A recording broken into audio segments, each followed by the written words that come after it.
আসসালামু আলাইকুম। ইনসিয়ার্স বার্ডস ভ্যালির পক্ষ থেকে আপনাদের সবাইকে স্বাগতম জানাচ্ছি আজকে আমাদের এই এপিসোডে। আজকে আমরা আলোচনা করব কিভাবে আপনারা বাজিগার পাখির সিড মিক্স তৈরি করবেন। আপনারা বাজার থেকে না কিনে নিজ হাতে সিড মিক্সগুলো তৈরি করতে পারেন। প্রথমে আমরা নিয়ে নিব চীনা এবং কাউন মিক্স। আপনারা বাজারে চীনা এবং কাউন মিক্স একসাথে পেয়ে যাবেন।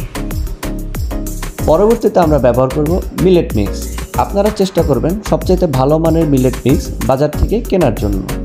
এরপরে আমরা ব্যবহার করব সূর্যমুখীর বীজ। আপনারা চেষ্টা করবেন সর্বোত্তম সূর্যমুখীর বীজটি বাছাই করার জন্য। এরপরে আপনারা নিয়ে যাবেন পোলাও চালের ধান, কারণ পাখি ধান খুব পছন্দ করে। আজকে আমি নিয়েছি 5 কেজি চীনা এবং কাউন মিক্স, 2 কেজি মিলেট মিক্স, 500 গ্রাম সূর্যমুখীর বীজ এবং 1 কেজি পরিমাণের পোলাও চাউলের ধান। আপনারা এছাড়াও তিসি এবং ক্যানারি ব্যবহার করতে পারেন। চেষ্টা করবেন সবগুলো উপাদান ভালো করে ঝেড়ে নিতে, কারণ ধুলোবালি থাকলে পাখির স্বাস্থ্যের ঝুঁকি থাকে। সবগুলো উপাদান একদম পরিষ্কারভাবে ঝেড়ে পরিষ্কার করে নেবেন এবং একটি পরিষ্কার জায়গায় রৌদ্রোজ্জ্বল পরিবেশে সবগুলো উপাদান আস্তে আস্তে একের পর এক ঢেলে নেবেন। মূলত বাজারে বাজিগার পাখি যে ধরনের সিড মিক্স পাওয়া যায় তাতে সব ধরনের উপাদান সঠিকভাবে থাকে না এবং খাবারগুলো পরিষ্কার এবং মুচমুচেও থাকে না। যে কারণে সর্বোত্তম হচ্ছে আপনি সবগুলো উপাদান বাজার থেকে কিনে আপনার মতো করে সিড মিক্স তৈরি করে নেবেন।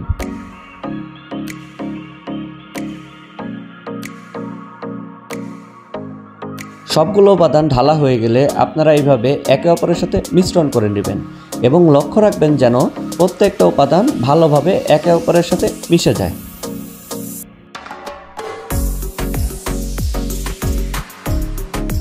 মিশ্রিত উপাদানগুলো আপনারা অবশ্যই 3 থেকে 4 ঘন্টা কড়া রোদে শুকাতে রাখবেন।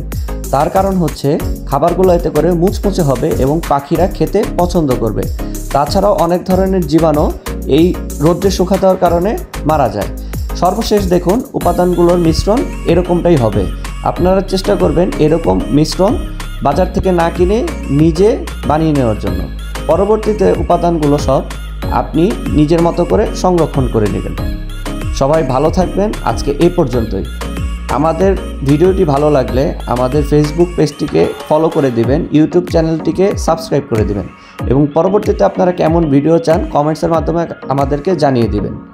ইনসিয়ার্স বার্ডস ভ্যালির পক্ষ থেকে আবারও আপনাদেরকে সবাইকে শুভেচ্ছা জানাচ্ছি। ধন্যবাদ সবাইকে। আসসালামু আলাইকুম।